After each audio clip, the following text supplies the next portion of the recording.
Hello नमस्कार प्यारे साथियों। पिछले 2 दिन से शायद आपको क्लास नहीं मिली होगी, शायद 2 या 3 दिन हो गए हैं। तो कुछ टेक्निकल इश्यू था, इसलिए आपको क्लास प्रोवाइड नहीं करवा पाए। आज फिर से वही स्टार्ट करते हैं। तो आज अपन पढ़ेंगे प्रवाल वित्तीय या एटॉल। देखो ये आपको RPSC first grade assistant professor, Haryana assistant professor, UP assistant professor, UP PGT और बाकी सारी पीजीटी जो होती हैं ज्योग्राफी से संबंधित, एनवीएस है, केवीएस है, डीएसएस भी है, सभी में ये आपको उपयोगी होगी। और ये टॉपिक आपको हर पेपर में देखने को मिलता है और एक क्वेश्चन से कम आता ही आता है। तो आज अपन इसको डिटेल से कवर करेंगे क्वेश्चन के थ्रू। और कुछ स्टूडेंट्स के क्वेरीज आ रही है कि डिटेल्ड क्लास के लिए, तो जल्द ही अपन डिटेल्ड क्लास लेके आ रहे हैं पूरी। आज आपकी फिजिकल तो ख़त्म हो ही गया, ओशिनोग्राफी भी आज ख़त्म हो जाएगी। उसके बाद अपन डिटेल्ड क्लास आपको लेकर आएंगे, पूरी ज्योग्राफी कवर करवाएंगे यूट्यूब पर ही, ठीक है। तो आप अपना सपोर्ट बनाए रखिए और ज़्यादा से ज़्यादा क्लास को शेयर करिए और लाइक कमेंट भी करते रहें। और जो नए स्टूडेंट जुड़ रहे हैं वो चैनल को सब्सक्राइब करना ना भूलें। आइए स्टार्ट करते हैं। पहला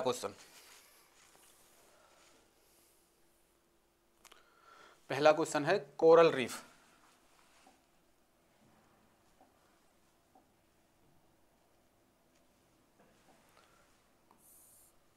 कोरल रीफ या जीवाश्म पट्टी कहाँ पाई जाती है? कोरल रीफ या जीवाश्म पट्टी कहाँ पाई जाती है? देखो कोरल रीफ एक जीव होते हैं, समुद्री जीव होते हैं ठीक है। जैसे आपने देखे होंगे ये मूंगे होते हैं, शंख मूंगे की चट्टान वगैरह आपने सुना होगा, जो समुद्र में पाई जाती हैं वो ही, उनके अंदर ही कुछ जीव पाए जाते हैं। जैसे आपने शंख देखा होगा, शंख के अंदर कुछ जीव जो होता है वो ही कोरल रीफ को बनाने में सहायता करते हैं। तो देखते हैं 18 डिग्री सेल्सियस के ऊपर जलवायु क्षेत्र में देखो ये मिलते हैं कोरल रीफ।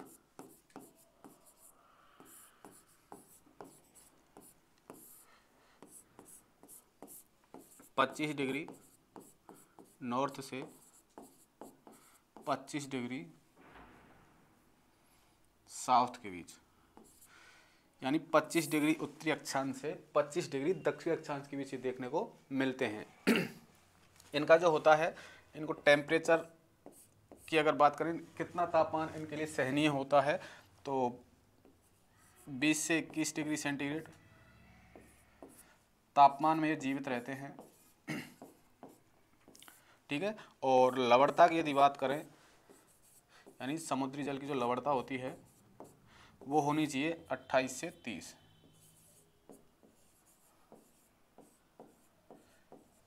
प्रति हजार। तो ये इसकी कुछ विशेषताएं हैं या इसके अनुकूलन की दशाएं हैं जहाँ पे कोरल रीफ पनपते हैं। 25 डिग्री नॉर्थ से 25 डिग्री साउथ अक्षांश के बीच इनका अधिक विकास होता है। तापमान की यदि बात करें, 20 से 21 डिग्री सेंटीग्रेड तापमान इनको उपयोगी होता है, यानी इसके अनुकूल होता है। इससे अगर तापमान ऊपर जाएगा तो ये मर जाएंगे और इससे नीचे तापमान रहेगा तो भी ये मर जाएंगे। लवणता की यदि बात करें तो लवणता 28 से 30 प्रति हजार होनी चाहिए। इससे ज़्यादा लवणता होगी तो भी ये नहीं विकास कर पाएंगे और कम होगी तो भी नहीं कर पाएंगे। और एक देखते हैं कि शुद्ध जल होना चाहिए।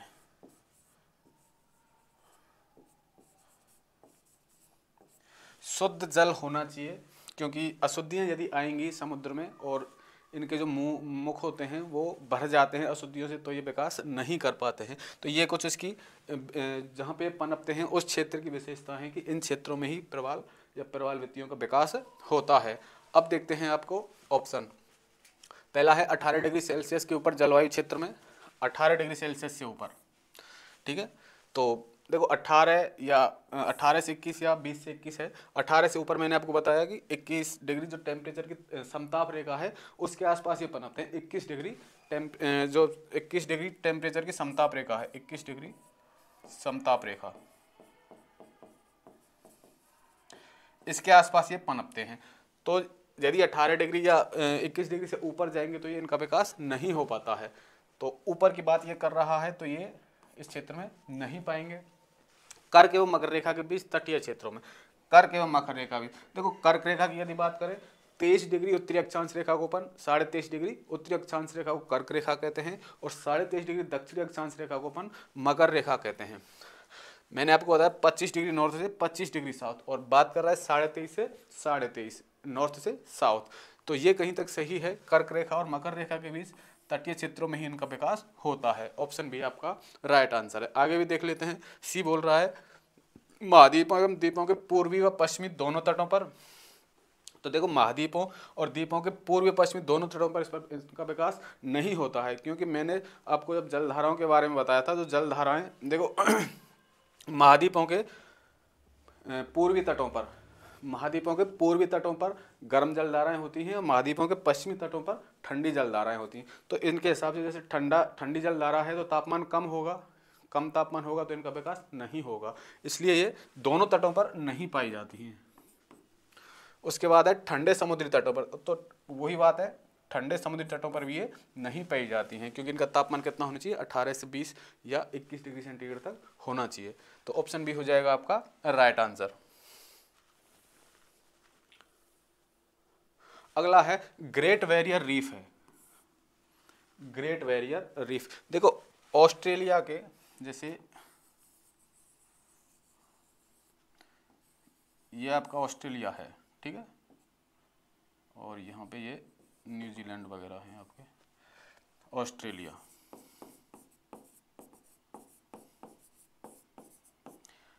ऑस्ट्रेलिया के पूर्व में, ऑस्ट्रेलिया के पूर्वी भाग है, देखो ये यहाँ पे। और यदि बात करें इस ऑस्ट्रेलिया का भाग है, ये कहलाता है क्वींसलैंड।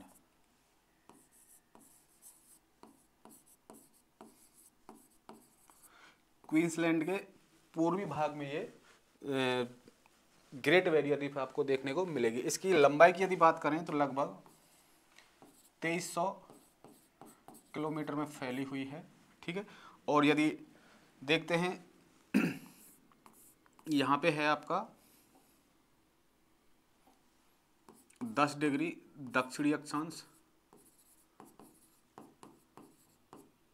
से 24 डिग्री दक्षिणी अक्षांश तक ये फैला हुआ है। जो ग्रेट बैरियर रीफ है आपका 10 डिग्री दक्षिणी अक्षांश से 24 डिग्री दक्षिणी अक्षांश तक इसका विस्तार है ऑस्ट्रेलिया के पूर्वी भाग में, और इसका जो स्टेट क्वींसलैंड है, क्वींसलैंड के पूर्वी भाग में इसका विस्तार है। लंबाई की यदि बात करें तो लगभग 2300 किलोमीटर के क्षेत्र में ये फैला हुआ है कोरल आपका ग्रेट बैरियर रीफ। अब देखते हैं ऑप्शन, ऑस्ट्रेलिया के निकट प्रवाल भित्ति है क्या ये? हाँ, ऑस्ट्रेलिया के निकट ही प्रवाल भित्ति है। राजस्थान में एक जल विभाजक है क्या? जी नहीं। चीन की दीवार है क्या? रॉकीज पर्वत की एक श्रृंखला है क्या? नहीं। तो क्या है ये? ऑस्ट्रेलिया के निकट एक प्रवाल भित्ति है, जो कि ऑस्ट्रेलिया के पूर्व में प्रशांत महासागर में स्थित है, क्वींसलैंड के आसपास, ठीक है। तो ऑप्शन ए हो जाएगा आपका राइट आंसर। अगला क्वेश्चन है प्रवाल द्वीप वलय। प्रवाल द्वीप वलय किसकी भिन्न अवस्थाओं में से एक है? प्रवाल द्वीप वलय, देखो प्रवाल भित्ति की 3 अवस्थाएं होती हैं। पहली होती है तटीय अवस्था, तटीय प्रवाल। एक होता है अवरोधक प्रवाल।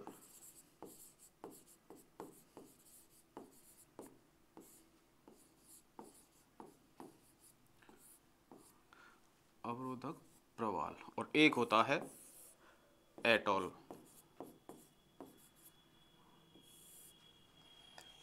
ठीक है, ये 3 प्रकार हैं, या इसकी विकास की अवस्था भी इनको कह सकते हैं। इनको अपन प्रकार भी कह सकते हैं और विकास की अवस्था भी कह सकते हैं।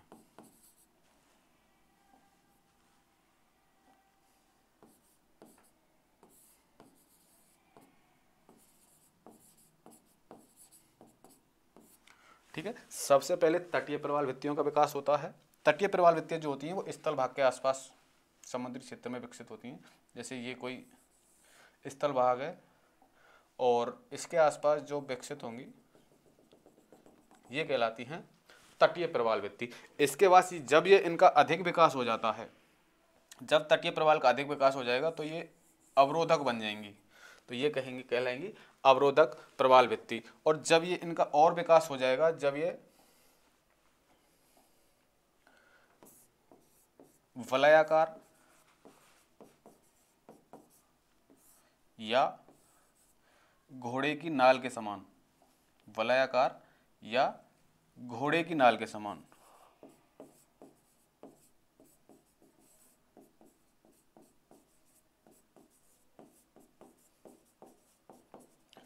जब दिखने लगती है या हो जाती है तब उसको अपन कहते हैं एटोल। तो ये इसके विकास की अवस्था है, इनका प्रकार अपन कह सकते हैं। आप देखते हैं आपके ऑप्शन। पहला है क्वेश्चन देखो कि प्रवाल द्वीप वलय किस भिन्न अवस्थाओं में से एक है, किसकी भिन्न अवस्थाओं में से एक है। तो पहला है दबाव तंत्र, तो दबाव तंत्र से इसका कोई मतलब है नहीं है। प्रवाल विकास, तो प्रवाल विकास इसका आंसर है, क्योंकि मैंने बताया देखो तटीय प्रवाल, अवरोधक प्रवाल या एटोल। एटोल वो वलय वाली ही है, वलयाकार या घोड़े की नाल के समान जो हो जाती है। ये किसका है, प्रवाल विकास की एक अवस्था है। तो ऑप्शन बी हो जाएगा आपका राइट आंसर। अगला क्वेश्चन है प्रवाल भित्ति से जुड़े अवतरण सिद्धांत की अवधारणा किसने दी। अवतरण सिद्धांत की अवधारणा, देखो मेनली प्रवाल भित्ति से संबंधित हम 3 सिद्धांत पढ़ते हैं। एक तो है आपका अवतरण सिद्धांत, एक है आपका स्थिर स्थल सिद्धांत और एक है आपका फिसलन सिद्धांत। एक तो है आपका अवतरण सिद्धांत,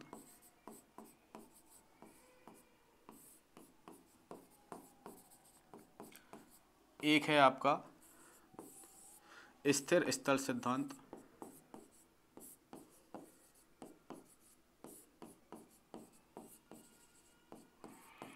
और एक है आपका फिसलन सिद्धांत।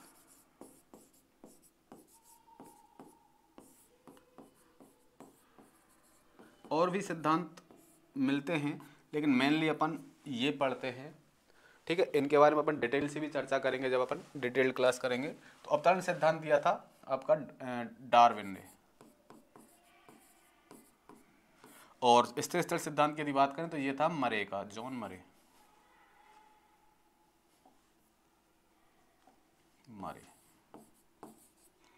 और फिसलन सिद्धांत की यदि बात करें ये है आपका डेली का।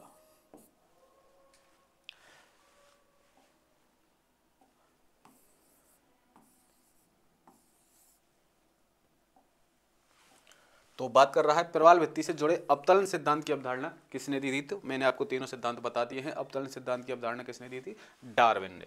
ऑप्शन सी होगा आपका राइट आंसर। इन्होंने 1837 में दिया था, उसके बाद फिर इसमें संशोधन किया था 1942 में, फिर और संशोधन करते करते इन्होंने 1857 तक ये सिद्धांत संशोधित किया था। तो ऑप्शन सी आपका राइट आंसर हो जाएगा। अवतरण विकास, अवतरण सिद्धांत किसकी अवधारणा है, डार्विन की। और इसके साथ साथ ही स्थिर स्थल सिद्धांत आप ध्यान रख सकते हैं, मरे की है। फिसलन सिद्धांत डेली का है, ठीक है। राइट आंसर आपका सी हो जाएगा। नेक्स्ट क्वेश्चन अगला है निम्नलिखित में से कौन सा तापमान प्रवाल भित्ति जीवित रहने के लिए अधिक अनुकूल पारिस्थितिक स्थितियां प्रदान करता है। तो मैंने बताया था आपको अभी कि प्रवालों के विकास के लिए कुछ अवस्थाएं बताई थी, प्रवालों की विकास की अवस्थाएं। तो एक अवस्था तो मैंने आपको प्रवाल विकास की बताई थी कि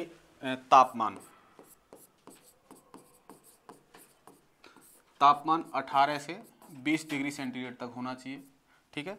दूसरी बताई थी मैंने आपके लिए लवणता, 28 से 30 प्रति हजार होनी चाहिए। और यदि बात करें इसकी, स्वच्छ जल होना चाहिए, ठीक है। इस प्रकार इसकी कुछ विकास की अनुकूल दशाएं हैं जो मैंने आपको बताई थी। अब आगे देखते हैं कि ये बात कर रहा है कौन सा तापमान प्रवाल भित्ति जीवित रहने के लिए अधिक अनुकूल पारिस्थितिक स्थितियां प्रदान करता है। ऑप्शन देखते हैं। ऑप्शन ए है आपका 10 डिग्री सेल्सियस। तो 10 डिग्री सेल्सियस में मैंने आपको बताया कि जैसे ही 18 या 20 से कम तापमान होगा तो ये ठंडे जल में जीवित नहीं रह पाते हैं। दूसरा है 10 डिग्री सेल्सियस से 15 डिग्री सेल्सियस, तो ये भी नहीं होगा क्योंकि यहाँ पे भी उससे कम है, यानी कि 18 से 20 डिग्री सेंटीग्रेड से तापमान कम है। अगला है 15 डिग्री सेल्सियस से 20 डिग्री सेल्सियस, तो ये कहीं तक सही है, 15 डिग्री सेल्सियस से 20 डिग्री सेल्सियस तक। और 20 से ऊपर यदि जाएंगे तो तापमान अधिक हो जाएगा और प्रवाल विरंजन की घटना हमको देखने को मिलेगी। प्रवाल विरंजन कहते हैं प्रवालों का नष्ट होना। ऑप्शन सी आपका हो जाएगा राइट आंसर।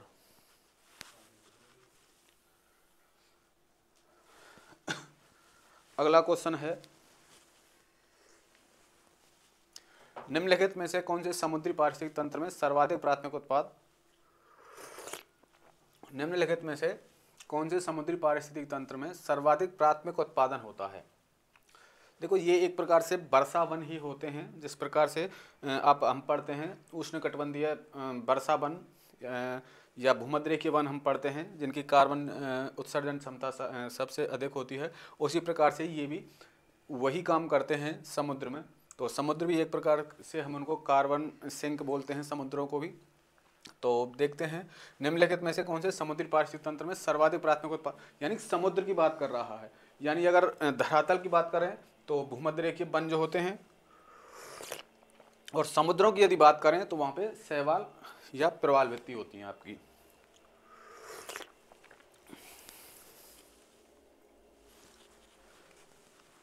देखो कौन सी पारिस्थितिक तंत्र की बात कर रहा है ये, तो खुला सागर से इसका मतलब है ही नहीं। ज्वार नदमुख एस्चुरी मैंने आपको बताया है, उससे भी इसका कोई मतलब नहीं। महाद्वीपीय शेल्फ की यदि बात करें तो मैंने महासागर के जो नितल उच्चावच आपको बताए थे कि महाद्वीपीय मग्न तट मग्न ढाल, और वो बात कर रहा है, तो उससे भी इसका कोई मतलब नहीं है। लेकिन शैवाल या शैवाल भित्ति या प्रवाल भित्ति की यदि बात करें तो ये समुद्र पारिस्थितिक तंत्र के प्राथमिक उत्पादक होते हैं। ये एक प्रकार के पेड़ पौधे भी हो सकते हैं, यानी कि समुद्री वनस्पति भी इनको बोल सकते हैं और जीव भी इनको बोल सकते हैं।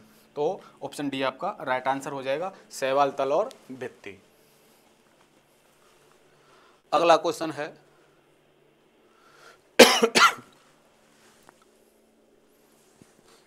निम्नलिखित कथनों पर विचार कीजिए। कुछ कथन दिए हुए हैं और वो हमको देखने हैं सही हैं या गलत हैं। पहला है, विश्व की सर्वाधिक प्रवाल भित्तियां उष्णकटिबंधीय सागरीय जलों में मिलती हैं।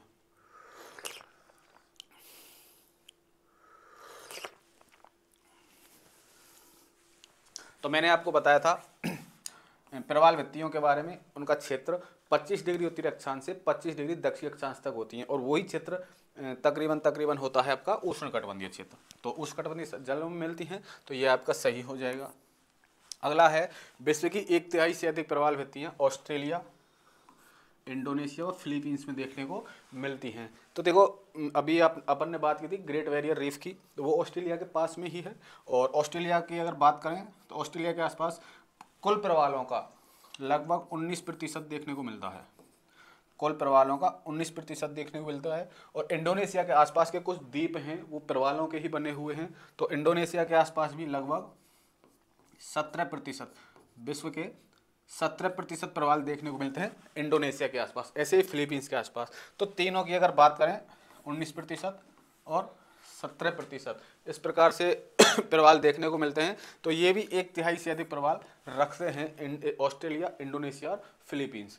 तो ये भी आपका सही है। अगला है, उष्णकटिबंधीय वर्षावनों की अपेक्षा प्रवाल भित्तियां कहीं अधिक संख्या में जंतु संघों का परिपोषण करती हैं। उष्णकटिबंधीय वर्षावनों की अपेक्षा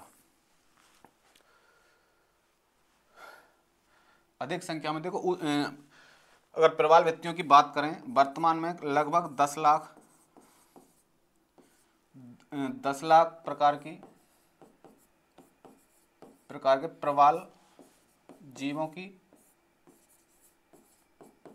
प्रवाल जीव उपस्थित हैं। यानी कि 10 लाख प्रकार के प्रवाल जीव वर्तमान में पृथ्वी पर या समुद्रों में उपस्थित हैं, जिनका लगभग 10% की ही अब तक हम खोज कर पाए हैं।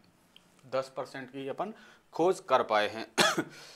तो यहाँ पे भी अधिक संख्या में ही हैं और पोषण करती हैं, ये भी आपका सही होगा। उष्णकटिबंधीय वर्षावनों की अपेक्षा प्रवाल भित्तियां कहीं अधिक संख्या में जंतु संघों का परिपोषण करती हैं। सॉरी, ये आपका गलत होगा, वर्षावनों से अधिक नहीं करती हैं ये। तो 1 और 2 आपके सही हो जाएंगे, ऑप्शन ए आपका राइट आंसर हो जाएगा। नेक्स्ट देखते हैं। अगला है, सभी प्रवाल भित्तियां आरंभ में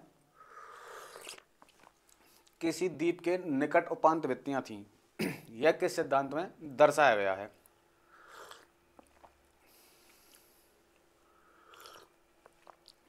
एक मिनट।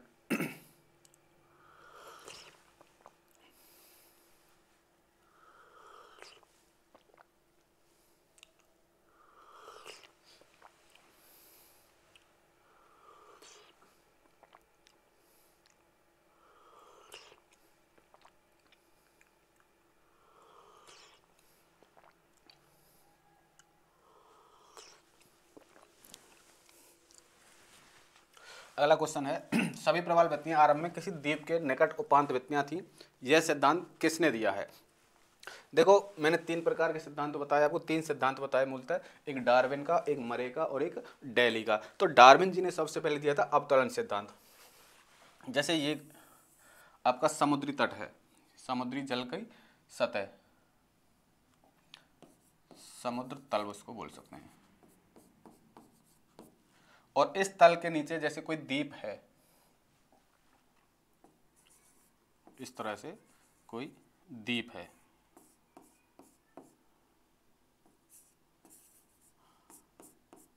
सबसे पहले इसके आसपास प्रवालों का विकास होगा, द्वीप के आसपास ऐसे, और धीरे धीरे ये द्वीप का अवतलन होता चला जाएगा, सबसे पहले इसका विकास होगा। और ये अवतरण सिद्धांत की यदि बात करें तो अवतरण सिद्धांत सबसे पहले किसने दिया था? डार्विन ने।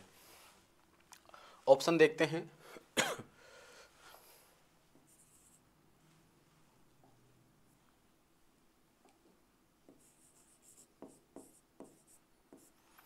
ऑप्शन है आपका पहला डेली का हिमनदीय नियंत्रण सिद्धांत। देखो हिमनदीय सिद्धांत में डेली ने बताया कि जब हिमयोग आए थे, ठीक है, जब हिमयोग आए थे तो ये जीव जब समुद्र तल नीचे गया, और नीचे गया तो या तो जीव मर गए या वो उन पर हिम जमा हो गई। लेकिन उसके बाद जब हिमयोग खत्म हुआ, उसके बाद जब इन पे से बर्फ हटी, जब हिम या बर्फ जमी थी वो हटी, उसके बाद इनका कुछ विकास हुआ। तो ये तो बोला था डेली साहब ने।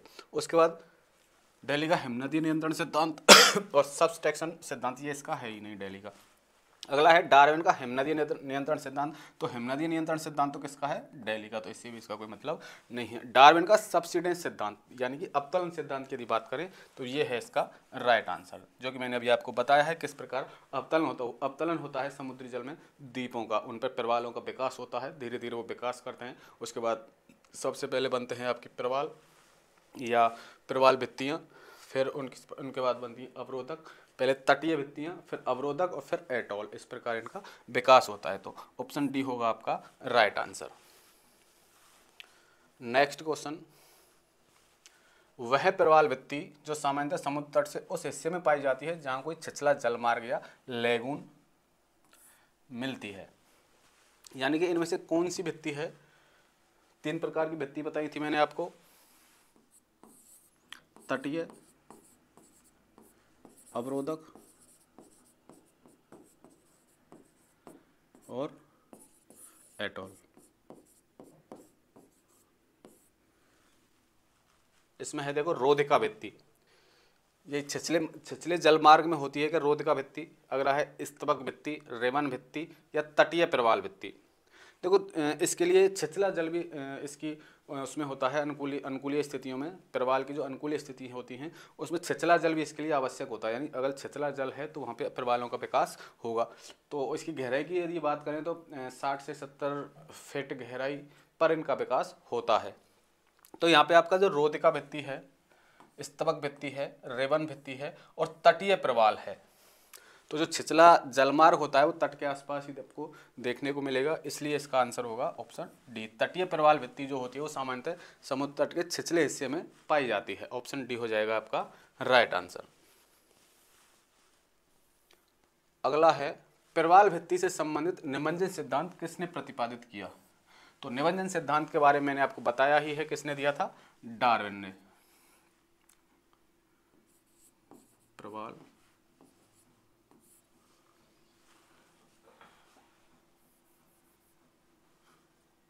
अवतरण सिद्धांत बोलते हैं इसको,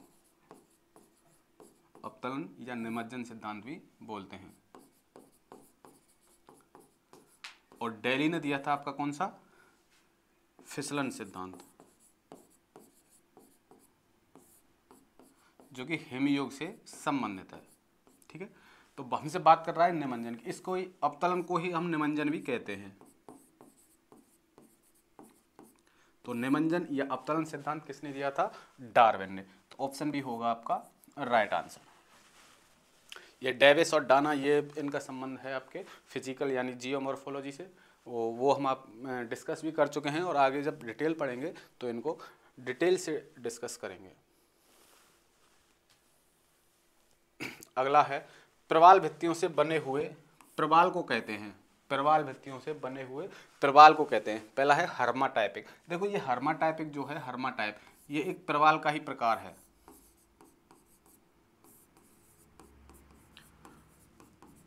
आगे कई प्रकार पढ़ेंगे अपन प्रवाल के। ये तो इनकी विकास की अवस्थाएं हमने देखी थी, तटीय, अवरोधक और एटोल, ये इसकी विकास की अवस्था है। इसके अलावा कुछ इनके प्रकार भी अपन पढ़ते हैं। तो हर्माटाइप एक प्रवाल का प्रकार ही है। अहर्माप्ररूपी, दृढ़ प्रकार का, स्थावर प्रकार का। तो इनसे इसका कोई मतलब नहीं है, लेकिन हर्माटाइप जो है एक प्रवाल का प्रकार ही है। तो ऑप्शन ए हो जाएगा आपका राइट आंसर। नेक्स्ट अगला है, निम्नलिखित में से कौन सी दशा प्रवालीय वृद्धि में सहायक नहीं होती है। मैंने अभी आपको कुछ अवस्थाएं बताई थी या कुछ अनुकूलीय दशाएं बताई थी प्रवालों के बारे में, उनमें से इनमें से कौन सा सहायक नहीं है हमको ये देखना है। 3-4 दशाएं हैं। अगला है स्वच्छ छिछला जल। स्वच्छ जल के बारे में मैंने आपको बताया था कि स्वच्छ जल होना चाहिए प्रवालों के विकास के लिए। इसके साथ साथ मैंने बताया था कि 25 डिग्री नॉर्थ से 25 डिग्री साउथ अक्षांश तक ये देखने को मिलती है, इनका विकास अच्छी तरह से हो पाता है। तापमान की यदि बात करें तो 18 से 20 डिग्री सेंटीग्रेड तक तापमान इनको होना चाहिए, इससे ऊपर नहीं होना चाहिए, इससे नीचे नहीं होना चाहिए इनके विकास के लिए। लवणता की यदि बात करें तो 28 से 30 प्रति हजार लवणता होनी चाहिए, उससे ऊपर भी नहीं होनी चाहिए और नीचे भी नहीं होनी चाहिए। अगला है अवसाद रहित जल। अवसाद रहित जल वही है कि स्वच्छ जल, दोनों एक ही बात है, स्वच्छ जल हो या अवसाद रहित जल हो। प्रकाश क्षेत्र, तो प्रकाश क्षेत्र में भी, प्रकाश क्षेत्र का भी इस पर प्रभाव पड़ता है। यानी कि मैंने आपको बताया 60 फीट 60 फीट से नीचे इनका विकास नहीं होता है, क्योंकि प्रकाश क्षेत्र इसका प्रमुख कारण है। अगला है लवणता 41% के करीब। तो लवणता मैंने आपको बताई है 28 से 30 प्रति हजार के आसपास होनी चाहिए, तब इनका अच्छे से विकास हो पाता है। 28 से 30, तो ये आपका गलत है। लवणता 41 के करीब नहीं होनी चाहिए। कितनी होनी चाहिए? 28 से 30 के आसपास। तो ऑप्शन डी होगा आपका राइट आंसर। अगला है एटॉल सर्वाधिक संख्या में स्थित है। एटॉल सर्वाधिक संख्या में स्थित है। अभी हमने एक क्वेश्चन देखा था कि जिसमें ऑप्शन दिए हुए थे और मतलब कथन थे कि इंडोनेशिया, ऑस्ट्रेलिया और फिलीपींस का आसपास सर्वाधिक ये हमको देखने को मिलते हैं।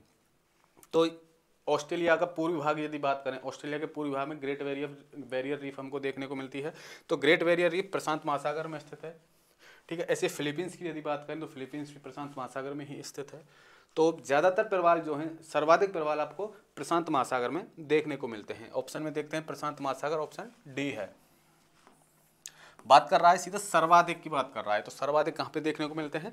प्रशांत महासागर में एटॉल या आपको प्रवाल भित्तियां देखने को मिलती हैं। ऑप्शन डी होगा आपका राइट आंसर।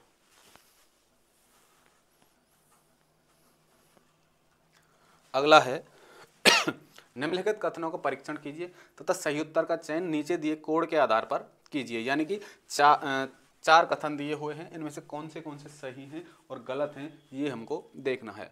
पहला है तटीय प्रवाल भित्तियां स्थल की सीमा से सटी होती हैं। तो मैंने अभी तीनों प्रकार की प्रवाल भित्तियों के बारे में बताया था। जो तटीय प्रवाल भित्ति होती है तट के आसपास इनका विकास होता है और धीरे धीरे जब उनका विकास हो जाता है, यानी ज़्यादा बढ़ जाती हैं, बड़ी हो जाती हैं, तो वो कहलाती हैं अवरोधक प्रवाल भित्तियाँ। और वही प्रवाल भित्तियाँ जब किसी द्वीप या जो छिछला सागर होता है उसके आसपास घोड़े की आकार की या वलयाकार जिनका विकास हो जाता है वो कहलाती हैं वलयाकार प्रवाल भित्ति या एटॉल। तो ये सही है। ए, तटीय प्रवाल भित्तियाँ स्थल की सीमा से सटी होती हैं। दूसरा है अवरोधक प्रवाल भित्तियाँ स्थल से लैगून द्वारा पृथक होती हैं। लैगून लैगून एक झील होती है जो स्थल भाग और जो आपकी अवरोधक प्रवाल भित्ति है उसके बीच में होती है। स्थल भाग जैसे ये समुद्र तट है और ये स्थल है, ठीक है, और यहाँ पे है ये समुद्र है, और जैसे यहाँ पे विकास हो गया अवरोधक प्रवाल भित्ति का, ये है अवरोधक प्रवाल भित्ति।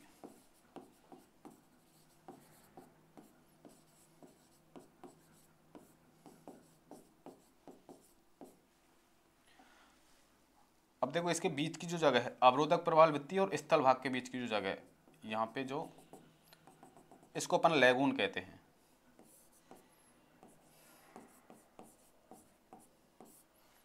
ठीक है। स्थल भाग और अवरोधक प्रवाल भित्ति के बीच जो एक झीलनुमा स्थलाकृति अपन को देखने को मिलती है उसे अपन लैगून कहते हैं। तो बोल रहा है अवरोधक प्रवाल भित्तियां स्थल से लैगून द्वारा पृथक होती हैं, तो लैगून द्वारा ही ये पृथक है अवरोधक प्रवाल भित्तियां, किससे? स्थल भाग से। तो ये भी इसका सही है। दूसरा है Great Barrier Reef New South Wales के पूरब में स्थित है। ग्रेट बैरियर रीफ के बारे में मैंने आपको बताया है, और न्यू साउथ वेल्स के पास नहीं, कहाँ पे है? क्वींसलैंड के पूरब में।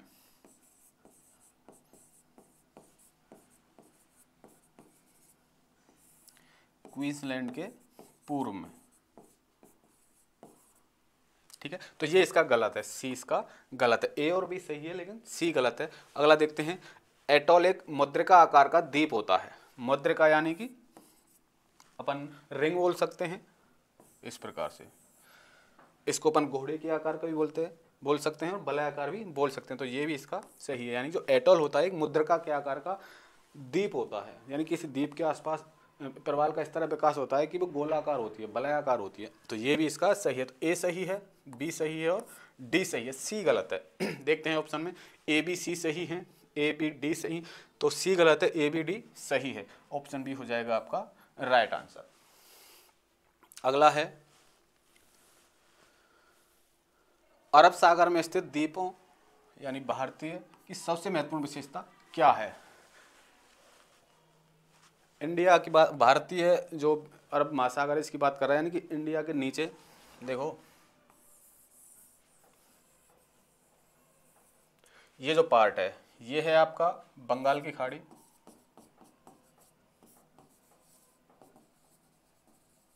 और ये है आपका अरब सागर।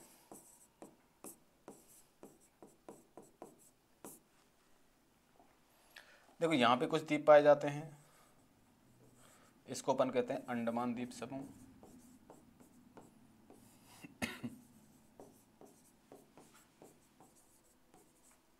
और इस क्षेत्र में भी कुछ द्वीप पाए जाते हैं छोटे छोटे, इसको कहते हैं अपन लक्षद्वीप।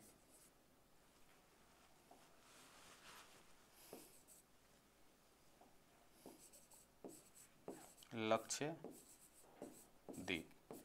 ठीक है। तो बंगाल की खाड़ी की बात कर रहा है, तो बंगाल की खाड़ी वाले द्वीपों के बारे में आपको पता होगा कि इनको हिमालय के ही अवशेष माना गया है। जैसे यहाँ से हिमालय होकर आता है तो हिमालय का ये समुद्री भाग है, तो हिमालय के अवशेष माना गया है। लेकिन जो लक्षद्वीप समूह है जो कि अरब सागर में स्थित है, इनको प्रवाल भित्ति से बने हुए द्वीप माना गया है। देखते हैं आपका ऑप्शन, सभी कोरल मूल के हैं, ये सभी आकार में बहुत छोटे हैं, इनकी जलवायु बहुत शुष्क है, वे महाद्वीप के विस्तारित हिस्से हैं।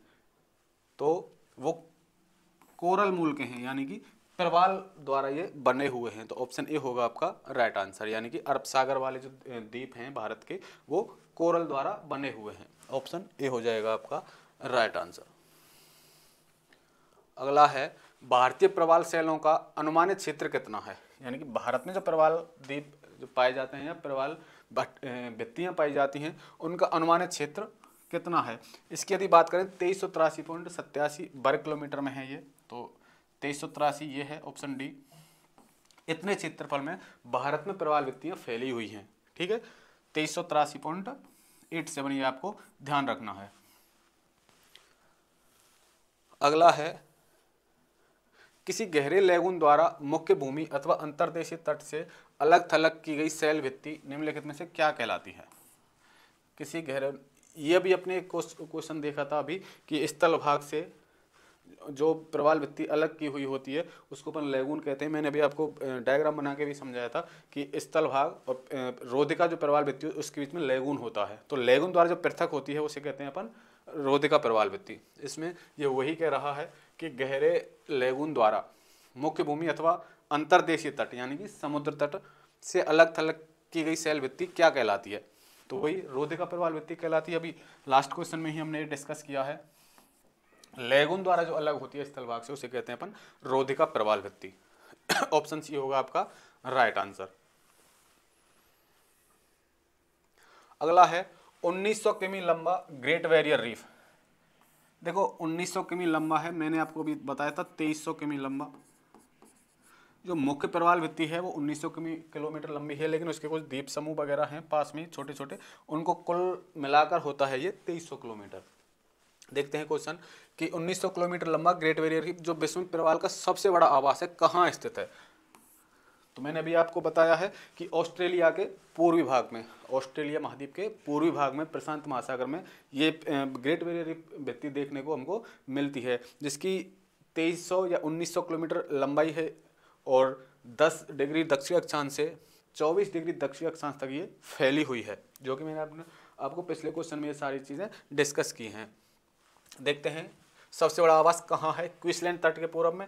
तो क्वींसलैंड तट के पूर्व में ही है ऑस्ट्रेलिया का जो पूर्वी तट है, और वहीं पे है अब इसका क्वींसलैंड प्रांत जो है या स्टेट है वही है, और इसके पूर्व में ही प्रशांत महासागर में देखने को मिलती है हमें ये ग्रेट बैरियर रीफ।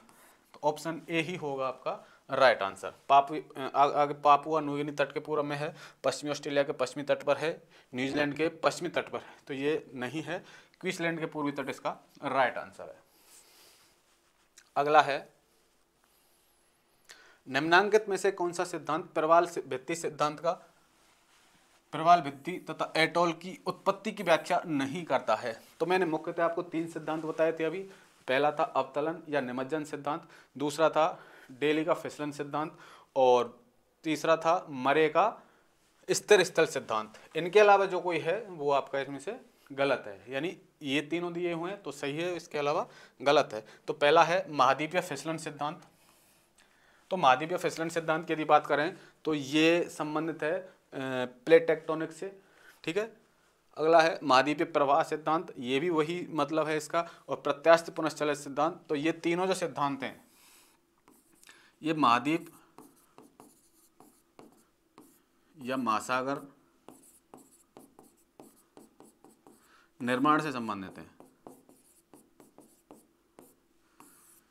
यानी पहला महाद्वीपीय फिसलन सिद्धांत, महाद्वीपीय प्रवाह सिद्धांत और प्रत्यास्थ पुनश्चलन सिद्धांत जो है एच.एफ. रीड का आपने पढ़ा होगा, इलास्टिक रेवेंट थ्योरी जिसको बोलते हैं। ये तीनों महाद्वीपीय महासागर निर्माण से संबंधित हैं। जबकि अगला है हिमानी नियंत्रण सिद्धांत।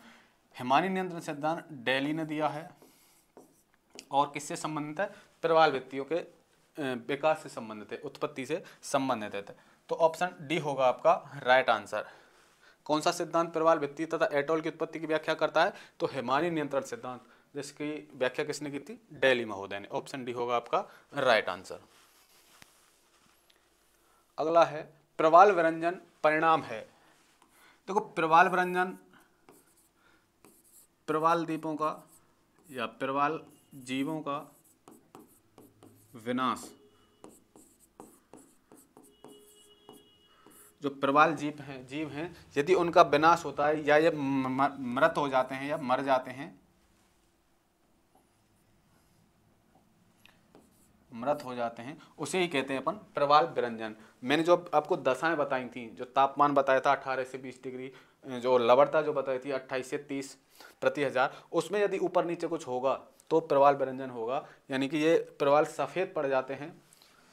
जैसे तापमान 1 डिग्री बढ़ गया, 1 डिग्री तापमान बढ़ने पर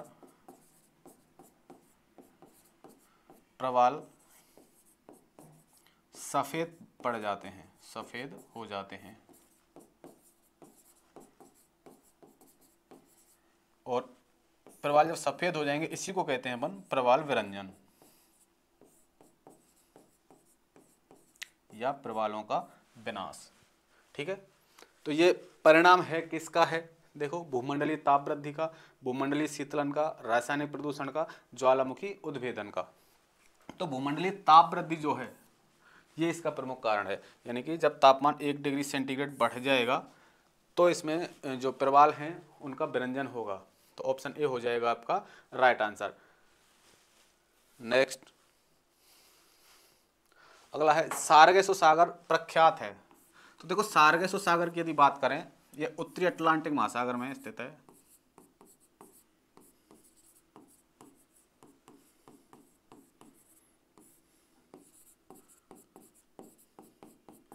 सारगेसो सागर उत्तरी अटलांटिक महासागर में स्थित है और इसमें सारगेसो नाम की एक घास बोल सकते हैं या एल्गी बोल सकते हैं, वो पाई जाती है। इसके नाम पर ही इसका नाम है सारगेसो सागर। अटलांटिक महासागर जो उत्तर वाला है, यानी कि विषुवत रेखा से ऊपर, यहाँ पे कुछ जलधाराएं गायर का निर्माण करती हैं, कुछ जलधाराओं के बीच का क्षेत्र है ये सारगेसो सागर। अब देखते हैं क्यों विख्यात है। ऑप्शन, अत्यधिक निम्न तापमान हेतु, अधिक गहराई हेतु, समुद्र शैवाल से भरे स्थिर जल हेतु, उष्ण महासागरीय धाराएं हेतु। तो समुद्री शैवाल से भरे स्थिर जल हेतु ये प्रख्यात है, यानी कि जाना जाता है। इसमें जो समुद्री शैवाल हैं वो ज़्यादा विकसित हुए हैं। तो उत्तरी अटलांटिक महासागर में स्थित है सारगेसो सागर। ऑप्शन सी होगा आपका राइट आंसर। अगला है, निम्न कथनों का अध्ययन कीजिए तथा दिए गए कूट से सही उत्तर चुनिए। यानी कथन दिए हुए हैं और हमको देखना है कौन सा गलत है और कौन सा सही है। पहला है, ग्रेट बैरियर रीफ के अधिकांश प्रवाल कीट सन 2050 तक मर जाएंगे। यानी कि जिस प्रकार भूमंडलीय तापमान बढ़ रहा है, भूमंडलीय तापमान यानी कि पृथ्वी के वायुमंडल का जो तापमान बढ़ रहा है, इसके जब ये बढ़ेगा तो ये अनुमान एक लगाया गया है कि धीरे धीरे जो बढ़ रहा है तो 2050 तक इतना तापमान हो जाएगा कि जो प्रवाल हैं, वर्तमान जो प्रवाल स्थित हैं, प्रवाल भित्तियां, वो आधे जीव इसके मर जाएंगे। तो ये इसकी सही बात है क्योंकि तापमान बढ़ रहा है। अगला है, विगत 100 वर्षों में समुद्र ताप में वृद्धि के कारण समुद्री शैवाल में तेजी से वृद्धि हुई है। जब तापमान में वृद्धि हो रही है तो मैंने आपको बताया कि 18 से 20 डिग्री सेंटीग्रेड से अधिक तापमान होगा तो प्रवाल विरंजन होगा, और यहाँ पे तापमान वृद्धि की ही बात कर रहा है। तो वृद्धि से नहीं होता है इसका विकास, वृद्धि तो क्या होता है, प्रवाल विरंजन होता है।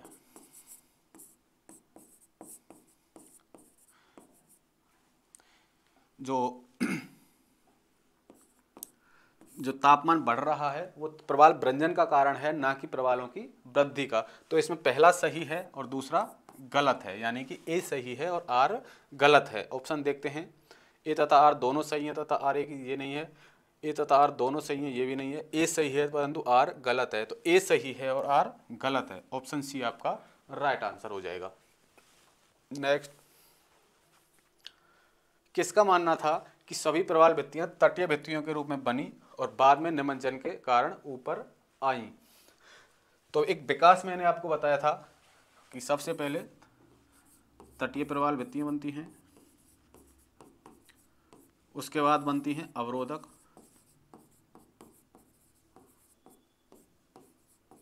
और उसके बाद बनती हैं वलयाकार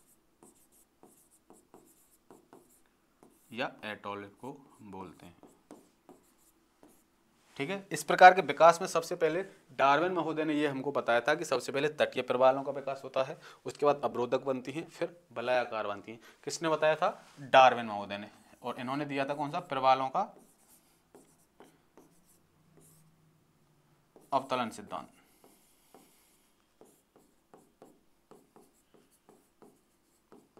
ऑप्शन बी होगा आपका राइट आंसर। अगला है, निम्नलिखित प्रकार के जीवों में से कौन से डायटम हैं? तो देखो, डायटम जो है एक समुद्री जीव है। जब हमने समुद्री निक्षेप पढ़े थे उनमें मैंने बताया था कि सिलिका प्रधान जो जीव हैं, चूना प्रधान जो जीव हैं, उनमें था सिलिका प्रधान जो जीव हैं।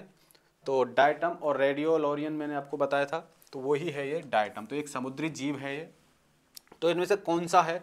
एक कोशीय शैवाल है, प्रोटोजोआ है, मुक्त प्लवमान ब्रोयाफाइट है, या अपरदाहारी है।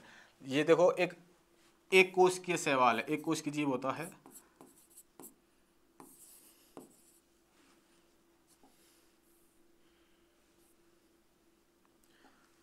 एक कोशिकीय समुद्री जीव होता है आपका डायटम। तो ऑप्शन ए हो जाएगा आपका राइट आंसर। अगला देखते हैं, प्रवाल वलय या एटॉल का विकास उष्णकटिबंधीय अक्षांशों में होता है। उष्णकटिबंधीय अक्षांशों में होता है। ऑप्शन देखते हैं, महाद्वीपों के पूर्वी तट पर, महाद्वीपों के उत्तरी तटों पर, महाद्वीपों के पश्चिमी तटों पर, और महाद्वीपों से दूर खुले सागर में। तो एटॉल का विकास जो होता है वो महाद्वीपों से दूर खुले सागर में होता है। महाद्वीपों से थोड़ा दूर होता है और खुले सागर में होता है एटोल का निर्माण। ऑप्शन डी होगा आपका राइट आंसर। अगला है, निम्न में से कौन सी स्थिति प्रवाल निर्माण के लिए अनुकूल है? तो अनुकूल स्थितियां मैंने आपको बताई हैं, इनमें से देख लेते हैं। समुद्री गहराई 100 मीटर से अधिक, तो मैंने आपको 60 के आसपास बताई। 60 से अधिक यदि गहराई होगी तो वहाँ पे सूर्य का प्रकाश नहीं पहुँच पाएगा, और सूर्य का प्रकाश यदि नहीं पहुँच पाएगा तो मैंने आपको ये भी बताया है कि ये एक प्रकार से वनस्पति भी होती है, ये वनस्पति भी होती है, और वनस्पति को यदि सूर्य का प्रकाश नहीं मिलेगा तो उनको भोजन की उपलब्धता नहीं हो पाएगी। अगला है, समुद्र जल में अवसाद की अधिक मात्रा, तो मैंने आपको बताया कि स्वच्छ जल होना चाहिए, अवसाद की मात्रा नहीं होनी चाहिए, ये भी गलत है। अगला है, अधिक लवणता युक्त जल, तो अधिक लवणता युक्त जल नहीं होना चाहिए। अगला है, समुद्र जल का तापमान 18 डिग्री से 36 डिग्री सेंटीग्रेड, तो 18 से 36 नहीं,